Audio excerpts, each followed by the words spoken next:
उत्तर प्रदेश के पूर्वी हिस्से में बसा एक छोटा सा गांव था, रामपुर। मिट्टी की सौंधी खुशबू, आम और नीम के पेड़ और हर मोड़ पर रिश्तों की मिठास से भरा हुआ।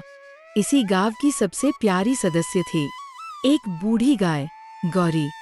गौरी कोई आम गाय नहीं थी, वो गांव की माँ थी, घर घर की सदस्य। सुबह मंदिर की घंटी के साथ ही वो उठती, तालाब से पानी पीती और फिर खेतों की ओर निकल जाती। बच्चों को उसका इंतजार रहता। जब वो गर्दन हिलाकर रंभाती तो ऐसा लगता मानो कोई बुजुर्ग आशीर्वाद दे रहा हो। उसके सफेद शरीर पर भूरे निशान थे, जो समय के साथ उसकी उम्र का गवाह बन चुके थे। गांव के लोग कहते थे कि गौरी जब से है, तब से गांव में सुख शांति बनी हुई है। सावित्री नाम की एक विधवा महिला ही उसकी देखरेख करती थी। वह कहती, मेरे पास कोई नहीं है, पर गौरी मेरी बेटी, माँ और सहेली, सब कुछ है। रामपुर का मुखिया था भोला राम। पुराने जमाने का पढ़ा लिखा इंसान था, लेकिन शहर की चकाचौंध ने उसकी सोच बदल दी थी। वह कहता, सुनो गांव वालों, अब वक्त बदल गया है। गाय जानवर के ज़माने गए, अब खेती बाड़ी भी कौन करता बताओ। आज के जमाने में होटल, सड़क, विकास यही असली जरूरत है। मुखिया जी की बात सुनकर सब एक दूसरे को देखने लगे।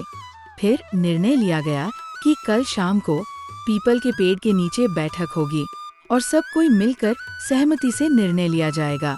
अगले दिन शाम को सभी लोग पेड़ के नीचे जमा हुए। बैठक में मुखिया जी के द्वारा प्रस्ताव रखा कि गांव की चरागाह वाली जमीन बेची जाए और वहां एक बड़ा होटल बनवाया जाए। फिर मुखिया जी ने कहा, हमें शहरों से मुकाबला करना है।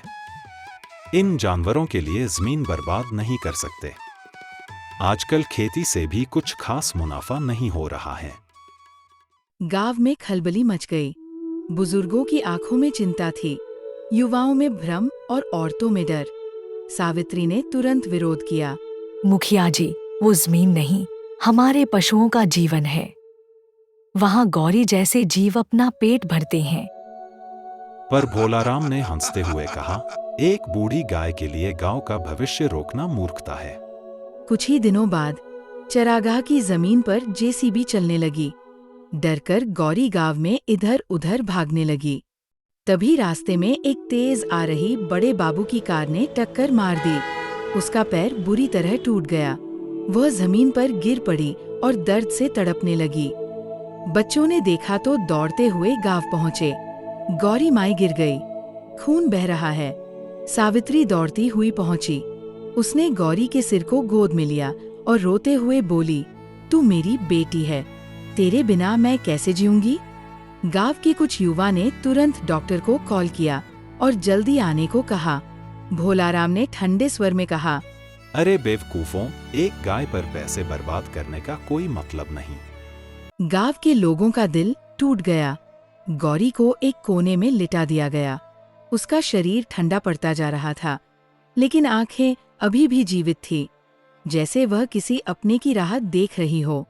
उसी रात भोलाराम की 5 साल की बेटी चंदा को तेज बुखार हो गया। नाड़ी धीमी हो गई, सांसें टूटने लगीं। डॉक्टर ने कहा, अब कुछ नहीं हो सकता, भगवान ही मालिक है। उस रात पहली बार भोलाराम घबराया। उसकी पत्नी रोती रही, कुछ कीजिए, उसे बचा लीजिए। तभी बूढ़ी दाई बोली, गौ माता को मनाओ, जिसने इतने साल सबका भला किया, उसकी उपेक्षा अब ठीक नहीं। भोलाराम कांपते हुए गौरी के पास पहुंचा। वह जमीन पर पड़ी थी। भोलाराम उसके सामने घुटनों पर बैठ गया। आंखों में आंसू थे। गौ माता, मैंने आपको अनदेखा किया, अपमान किया, पर आज मेरी बेटी की जान पर बन आई है। अगर आप चाहें तो उसे बचा सकती हैं। मुझ पापी को माफ कर दीजिए।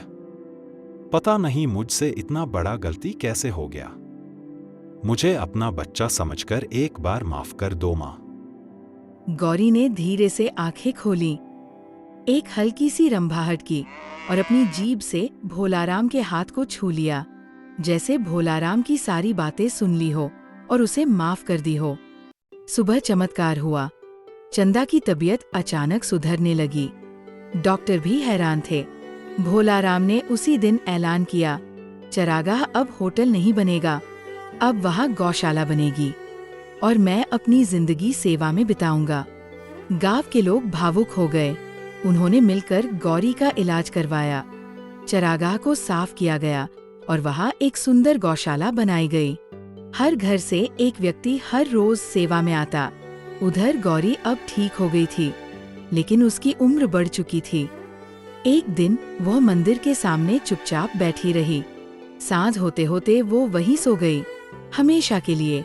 गांव के हर इंसान की आंखों में आंसू थे। किसी ने पहली बार गाय के लिए पूरे गांव का अंतिम संस्कार देखा। फूल, भजन, मंत्र, सब कुछ वैसे ही हुआ जैसे किसी बुजुर्ग के लिए होता है। भोलाराम ने चरागाह के बीचों बीच एक शिलापट बनवाया। जिसे हमने जानवर समझा, वही हमें इंसान बना गया। अब रामपुर गांव में हर साल गौ सेवा दिवस मनाया जाता है। स्कूलों में बच्चों को गौ सेवा और करुणा की शिक्षा दी जाती है। गांव का मुखिया भोलाराम अब खुद हर सुबह मंदिर जाता है और गौशाला में काम करता है। सावित्री की आंखें जब भी भर आती है, वो कहती, गौरी सिर्फ गाय नहीं थी, वो हमारी आत्मा थी। जिस दिन हम जानवरों को समझने लगेंगे, उस दिन हम सच में इंसान कहलाएंगे। इस कहानी समय सीख मिलती है कि गाय कोई साधारण जानवर नहीं, वह हमारी संस्कृति और आत्मा की प्रतीक है। जो जीव हमें जीवन देता है, उसकी उपेक्षा नहीं करनी चाहिए। करुणा, सेवा और पशु प्रेम ही सच्चे समाज की पहचान है। और एक सच्चा मुखिया वही होता है जो हर जीव की पीड़ा समझे।